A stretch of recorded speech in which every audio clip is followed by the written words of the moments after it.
മറിയം വഴി യേശുവിലേക്ക്. ഒക്ടോബർ എന്ന് കേൾക്കുമ്പോൾ ഓരോ ക്രൈസ്തവ വിശ്വാസിയുടെയും മനസ്സിൽ ആദ്യം കടന്നു വരുന്നത് ജപമാലയാണ്.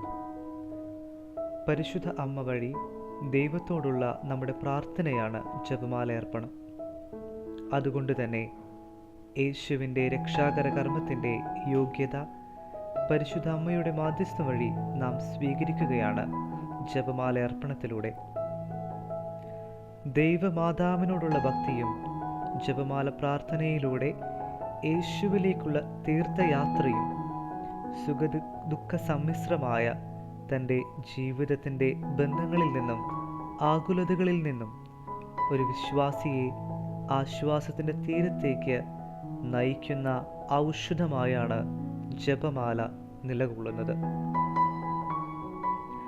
നമ്മുടെ വേദനകളും ദുഃഖങ്ങളും ആവശ്യങ്ങളും മാത്രമല്ല, നമ്മുടെ സുഹൃതങ്ങളെപ്പോലും പരിശുദ്ധ അമ്മയുടെ കരങ്ങളിലൂടെ വിശുദ്ധീകരിച്ച് ദൈവസന്നിധിയിൽ കാഴ്ചയർപ്പിക്കാൻ ജപമാല ഭക്തി നമ്മെ സഹായിക്കുന്നു.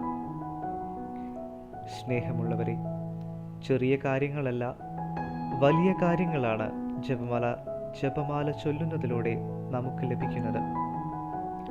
ജീവിക്കുന്ന കാലത്തും മരണസമയത്തും ജപമാല ചൊല്ലുന്നവർക്ക് പ്രത്യേക അനുഗ്രഹങ്ങളും നിത്യരക്ഷയും ലഭിക്കും.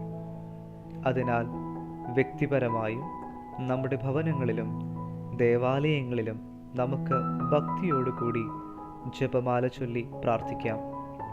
പരിശുദ്ധ മറിയം വഴി ജീവിതകാലത്തും ദൈനംദിന ആവശ്യങ്ങളിലും മരണസമയത്തും നമുക്ക് വലിയ അനുഗ്രഹങ്ങളും ഏറ്റവും വലിയ അനുഗ്രഹമായ നിത്യരക്ഷയും നേടാൻ ഈ ജപമാല മാസം നമ്മെ സഹായിക്കും.